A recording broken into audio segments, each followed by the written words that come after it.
नमस्कार, स्वागत है साहित्यिक झरोका चैनल पर। आज हम जानेंगे पाश्चात्य काव्यशास्त्र के अंतर्गत विलियम वर्ड्सवर्थ के बारे में। तो आइए इनको विस्तार से समझते हैं। विलियम वर्ड्सवर्थ की अगर बात करें तो इनका जन्मकाल 7 अप्रैल 1770 माना गया है और इनका जो देहांत का समय है वो 23 अप्रैल 1850 है। इनका मूल मिजाज कैसा था? कवि का था, यानी कवि स्वभाव के ये व्यक्ति थे।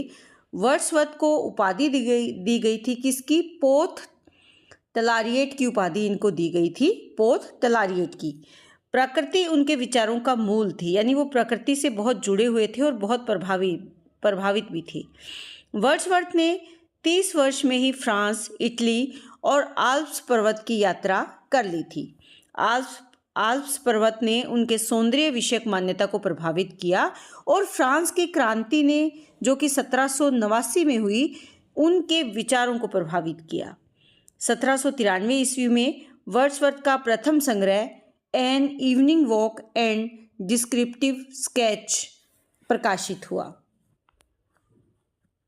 1795 ईस्वी में वर्ड्सवर्थ की मुलाकात कॉलरिज से होती है, जो बाद में आत्मीय मित्रता में परिणित होती है। इनकी रचना लिरिकल बैलेड्स के प्रकाशन से तत्कालीन काव्य संबंधी मान्यताओं को चुनौती मिली।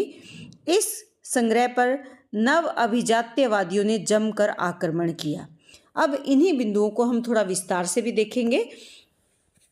देखिए, वर्ड्सवर्थ एक कवि के रूप में अपना साहित्यिक जो कैरियर उन्होंने शुरू किया वो कब से किया? 1787 ईस्वी में उन्होंने आरंभ किया, जब उनकी पहली कविता यूरोपियन मैगजीन में प्रकाशित हुई थी।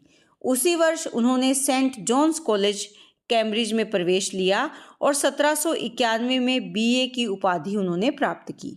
आप ये ध्यान में रखें, पहली कविता यूरोपियन मैगजीन में इनकी प्रकाशित हुई थी।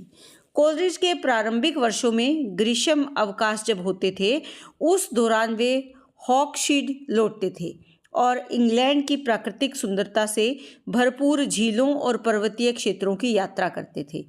1790 में उन्होंने यूरोप की एक विस्तृत पैदल यात्रा की, जिसमें उन्होंने आल्प्स पर्वत, फ्रांस, स्विट्जरलैंड और इटली के अनेक प्रदेशों का भ्रमण किया। 1843 में वर्ड्सवर्थ को ब्रिटेन का महाकवि नियुक्त किया गया।